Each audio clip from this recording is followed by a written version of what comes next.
sahabat yang bercerita daerah Boleh. Sumedang bisa langsung mampir aja ke Jurik Seafood namanya. Jurik Seafood namanya. Itu di pinggir pas, paling jaraknya paling 2 cm. Itu secara fisik benar-benar lihat begini. Di pinggir saya pas di sini. Oh, I see.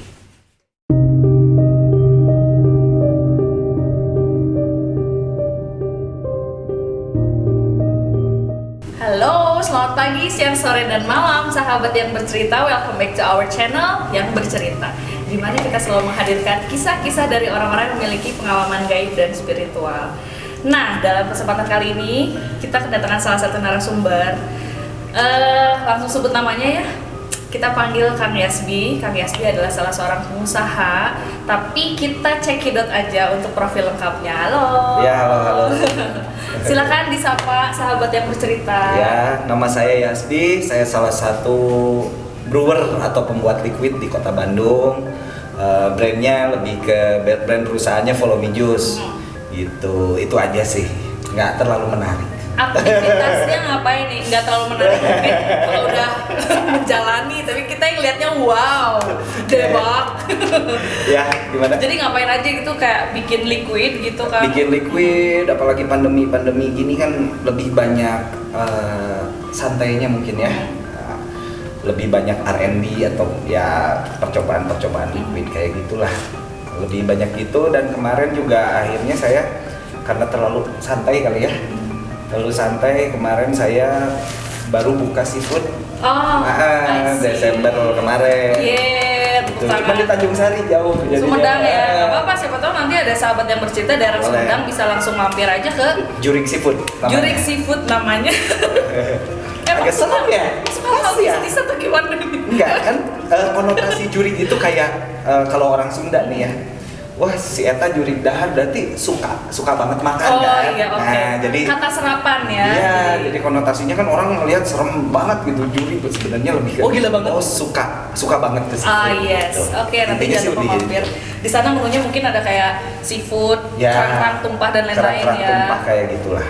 Dan semoga menginspirasi kita juga nih buat yang Ya. kemarin kejebak pandemi lama, karena memang kita harus keep struggling terus-terusan karena ini memang eranya lagi seperti ini ya. Iya, Kita harus memang- kreatif dan iya. inovatif lah kalau lagi. Pandemik ini melibas banyak banget sektor usaha dan kita emang harus terus berkembang, dan jangan Betul. lupa mengembangkan ide-ide yang kita punya ya Kang Yasbi ya. Harus berani. Sebelumnya saya mau ngucapin terima kasih dulu ya sama Morning Bell Shoes yang udah kasih sepatu hari ini, cantik banget, dan apa ya, stylenya tuh kayak ngerok-ngerok gitu ya, lucu. Terima kasih Morning Bell Shoes, tepuk tangannya dong. Ini makeupnya ada Oi Makeup, terima kasih banyak. Kang Yasbi ada yang mau disebut nggak? Biar kita sekaligus sebutinnya semua. Terima kasih buat Follow Me Juice. Gini dong. Oh, ini Follow Me Juice ya. Produk saya sendiri. Iya. Jadi bisa bikin Di kaos sini juga ada Lembang Vape Store. Lembang Vape Store, Sudah halo membantu apa kita. kabar? Dari apa, masih satu tim? Jurik Seafood juga ada Jurik di kamar Seafoodnya sebelah. ada di kamar Jurik sebelah. Seafood. tim Kebetulan Jurik kita Seafood. lagi syuting di lokasinya di Villa Diamond, di salah satu villa di dataran tinggi di daerah Bandung. Ya. Gitu guys. Jadi gini Kang Yasbi, Gimana? alasan saya ngundang Kang Yasbi sekarang sore ini kesini tuh kita mau sedikit bincang-bincang nih. Karena channel YouTube-nya yang bercerita ini kita memang selalu menghadirkan kisah orang-orang yang memiliki pengalaman gaib sama spiritual. Ya. Makanya sekarang kita mau tanya sama Kang Yasbi, pernah nggak bersinggungan dengan alam gaib, alam astral atau apapun itu namanya, dan pendapatnya sendiri Kang Yasbi mengenai alam seberang itu seperti apa, boleh diceritakan mungkin sama teman-teman? Pernah sih, intinya pernah. Dulu sih awalnya saya itu nggak percaya banget sama yang dulu. Sangat nggak percaya. Jadi ini ceritanya nih zaman SMA lah ya dulu ya. SMA. Nah kebetulan dulu di SMA saya itu banyak orang rantau. Orang rantau, jadi rata-rata kan biasanya kalau orang-orang daerah kan pada ya kalau ke kota apa dia diisi lah apa segala macamnya buat penjagaan. kayak gitu. Saya itu di antara semua teman-teman cuman saya aja yang benar-benar polos, dan saya yang paling nggak percaya juga ya gitu, benar-benar nggak percaya. Nah singkat cerita waktu itu lagi saya sekolah tuh pakai angkot kan kalau dulu kan ya, pakai angkot. Si angkot itu mogok gitu kan, jadi satu sebandung itu mogok. Akhirnya saya begadang lah sama teman-teman itu di sekolah. Waktu itu di sekolah mereka itu belajar tenaga dalam apa dan lain-lain lah, saya nggak ngerti lah ya yang gitu-gitu ya. Saya cuman ngeledek mereka karena saya nggak percaya. Terus gimana ngeledeknya? Ya meledek, wah nggak ada lah yang gitu, nggak mungkin ada, nggak percaya sama hantu tenaga dalam apa yang gitu, saya nggak percaya sama sekali gitu. Tiba-tiba saya ditantangin sama teman saya, mau coba belajar lah hitungan jam. Akhirnya tapi saya bukan melihat ya kalau yang itu, saya ngebuktiin bahwa tenaga dalam itu ada. Oh, jadi pada saat itu belajar langsung sama teman saya sendiri iya. sebenarnya ngebuktiin karena saya ngeledek gitu. Praktisi tenaga dalam bisa disebut praktisi tenaga dalam nggak? Ya mungkin ya, sebenarnya teman-teman juga sih. Yeah. Jadi bercanda-bercanda gitu, tapi akhirnya saya percaya juga ke itu. Dan sebenarnya di luar itu juga saya beberapa kali sih bersinggungan melihat hal-hal yang gitu. Boleh diceritain Bang, pertama kali ngelihat tuh kapan? Sosoknya apa? Terlalu seringnya selewat-selewat. Tapi pasti biasanya Tapi kalau yang pertama sama-sama. tuh keinget biasanya kalau yang Enggak pertama. sih, paling yang ada agak saya sampai sakit 2 minggu paling ya. Oh, itu SMA Gitu. kejadian berarti kan?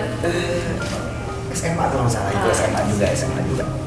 Ya mungkin karena kepancing ya waktu itu mungkin belajar gitu, jadi akhirnya banyak kejadian-kejadian aneh. Mungkin, tapi itu selewat-selewat aja sih.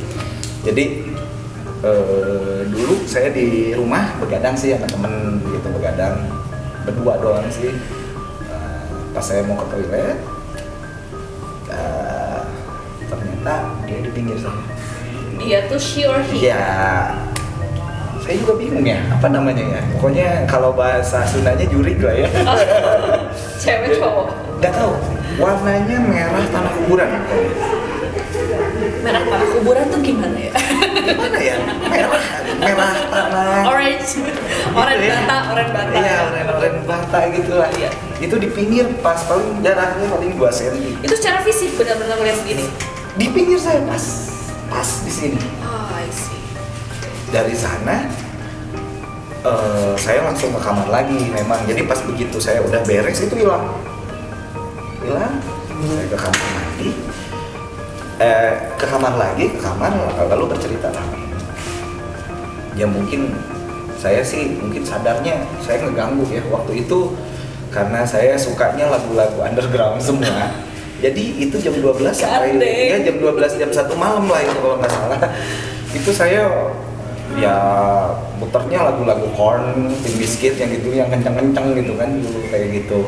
Mungkin keganggu saya sih, tapi yang hal anehnya itu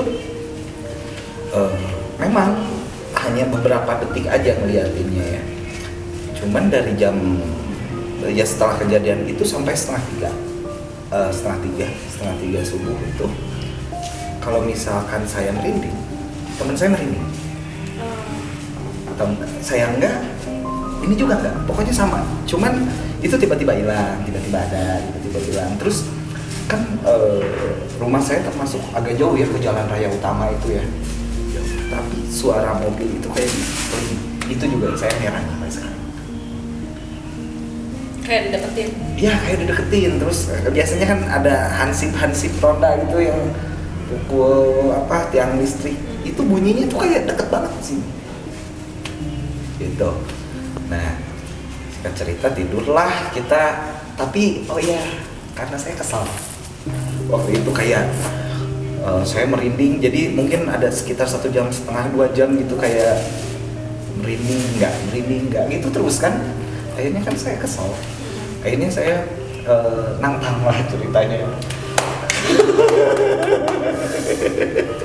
Serius, saya itu konyol lagunya. Nah, saya nantang. Tampakin wujudkan berantem sama saya.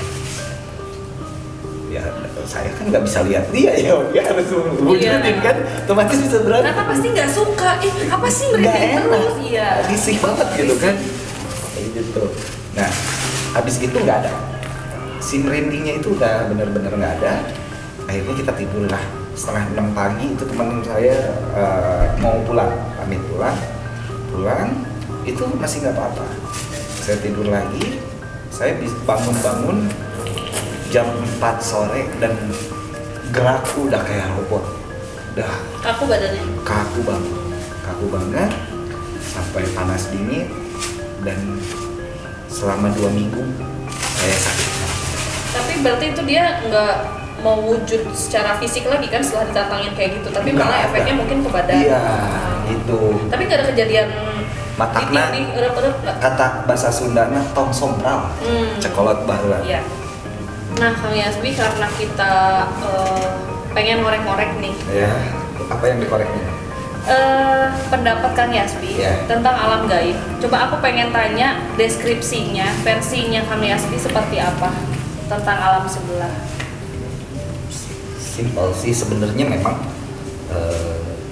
ya karena berapa kali saya melihat atau apa ya kejadian, memang alam gaib itu memang ada, dan kita harus mempercayai bahwa alam gaib itu ada, karena Tuhan itu gaib. Betul. Berarti kalau misalkan kita nggak percaya gaib, berarti kita nggak percaya Tuhan juga. Betul. Kayak gitu sih sebetulnya. Paling Nah, terus antara ini nih, mungkin barangkali sahabat yang bercerita juga di rumah nanya ya, perbedaan jin sama siluman nih. Karena kan tiap orang kan begitu ditanya, mungkin sesuai dengan kepercayaannya masing-masing, mereka semua punya versi yang beda-beda. Iya, iya. Nah, makanya karena Kang Yasbi sekarang jadi narasumber kita tanya aja langsung, menurut Kang Yasbi, jin itu seperti apa, siluman itu seperti apa, dan berat ya lain-lain. bahasanya. Ya memang Ngeri ya? apa-apa. ngeri banget. Ya kalau jin, kalau siluman, kalau jin yang maksudnya dia memang bisa berwujud juga ya, maksudnya ya berwujud. Cuman kalau kayak siluman itu lebih kayak mungkin ya, itu mungkin kayak pasukannya Dajjal kali ya. Dia udah mungkin setengahnya manusia, setengah binatang gitu, kayak siluman ular lah apa segala macam, siluman kadal gitu kan. Kayak menurut saya sih siluman itu genrenya lebih menyeramkan lah gitu ya. Masih dari dalam golongan bangsa jin. Iya sih mungkin ya, kayaknya sih sepertinya gitu. Kalau saya kan nggak boleh ditanyain pendapat, jadi ini mah kayak pure gitu. aja untuk narasumbernya nggak sih? Bisa. Jadi pokoknya satu-satunya orang yang nggak ditanya saya. Ya, siap. Oke, sekarang kita pengen tahu nih pengalaman. Tadi kan katakan pertama kali banget lihat ya, lihat makhluk sampai tadi 2 minggu ya sakit. 2 minggu sakitnya. Nah, ini ada nggak pengalaman yang lucu? Mungkin kita pengen tahu pengalaman yang lucunya, atau pengalaman yang emang benar-benar bikin berat banget atau menghadapi kaum sebelah gitu. Berat ya? Nggak apa-apa, yang ringan-ringan. Ya, yang ringan aja lah. Yang ringan-ringan. Nggak sih, paling yang ringannya juga ada sih agak. Dan nggak sakit sih, makanya jadi menurut saya ringan gitu kalau nggak sakit. Nah, jadi tahun berapa ya? Udah lumayan cukup lama juga lah intinya. Dulu saya dapat orderan t-shirt untuk proyek pilkada gitulah ya. Tepatnya dulu itu daerah Banjaran, konveksi besarnya itu. Otomatis saya tiap hari kan harus kontrol tuh. Suatu kejadian saya mau cari makan gitu, pokoknya ke bawah. Tiba-tiba di motor itu berat. Cuman saya inget nih, biasanya kalau berat gitu kita jangan noleh ke belakang. Oh. Katanya. Mitosnya seperti itu. Mitosnya seperti itu. Ya udah, saya walaupun takut tetap aja maju gitu ya, tapi nggak berani lihat spion juga gitu, nggak berani gitu. Lumayan sih, agak ya mungkin setengah menit sih atau sampai 1 menit. Saya tetap maju, berat banget memang motor itu, berat banget. Tiba-tiba ada jembatan, kita lewat jembatan, tiba-tiba set ada yang ngapung set ke jembatan. Putih. Iya, putih kayak gitu sih. Setelah itu ada yang terbang itu di jok belakang ringan. Udah ringan. Oh, Udah pulang. Iya, mungkin nebeng kayaknya. Dulu belum ada Gojek Iya. kayaknya. Jadi gini ya. mau ketawa ditahan ya. Tapi kan harus lucu ya. Lucu. Tapi gini, ini sekarang saya ceritain ada pengalaman teman saya ini yang relate sama tadi yang Kang Yasbi ceritakan. Jadi teman saya tuh pernah memang berat kayak gitu, lagi naik motor, tapi dia pinter gitu.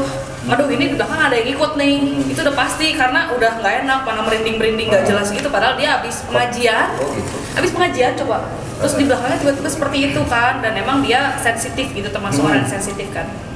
Akhirnya dia belok kemana coba? Ke pasar. Diturunin, dia emang sekalian mau beli ikan. Nah biasanya nih yang gini-gini nih suka yang hanyir-hanyir. Jadi dia jalan-jalan di pasar, muter-muter setengah jam. Bukan pinter itu jadi kelamaan. Coba tanya, mau ikut kemana? Gitu kan harusnya gitu. Aduh, pengalaman lainnya apa, Kang Yasbi? Apalagi ya, banyak sih. Agak sedikit serem dong, ada nggak tuh yang nggak usah yang berat, tapi yang serem beda kan? Yang serem yang berat beda. Coba yang rada gimana ya? Kali aja. Oh, ada juga kejadian Penasaran. dulu itu masih sekolah juga sih kayaknya itu. Tidur itu, jadi dulu kamar saya itu nggak ada pintunya, jadi cuma pakai kain pantai gitu lah, biar kelihatan kayak seniman kan. Itu Hawaiian style. Iya, kayak seniman gitu maksudnya kan. Nah, begitu tidur, tiba-tiba ada kayak kebangun lagi tidur kebangun, ada apa, di kain itu kayak ngebentuk, kayak kepala lah ya, cuman kayak kepala binatang lah ya. Gede banget pokoknya, gede banget. Saya nggak bisa ngapa-ngapain, mungkin mungkin ya, tapi itu gerak terus ke sini ke kaki, kayak apa ya, kalau kucing mah ngelendotan ya, gelendotan gitu. Itu mungkin sampai 15 menit saya udah sumpah itu mah ya udah pasrah, udah takut, udah gimana gitu, bener-bener. Akhirnya saya baca apa aja yang benar-benar saya bisa itu, dan lama banget juga, sampai mungkin 15 menit sih, sampai akhirnya saya maksa nendangin ini sekuat tenaga gitu sambil baca gitu, barulah lepas.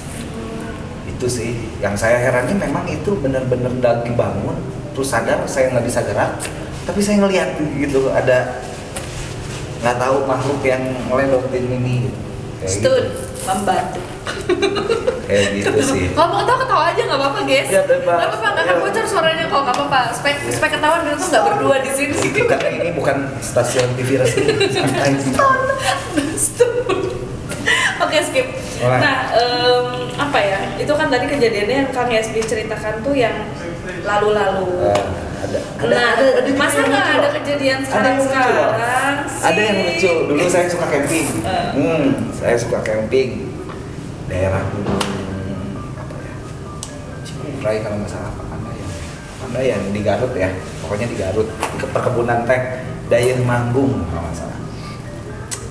Saya sering di sana, misalkan setiap kesana pasti ada hilang tua, itu udah pasti. Nah, ada kejadian ini, teman-teman saya lagi main gitar, api unggun gitu kan. Tiba-tiba,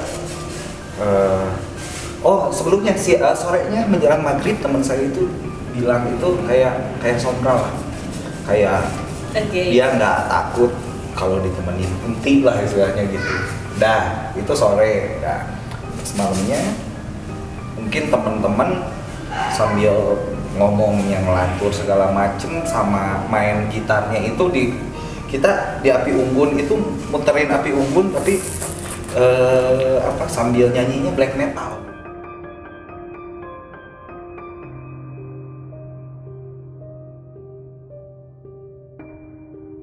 Pas begitu dibuka-buka gitu, ternyata bukan jamur, boneka santet dikubur. Itu si jamur tadinya mau saya pasak gitu. Bulu api teteh. Kebayang kan?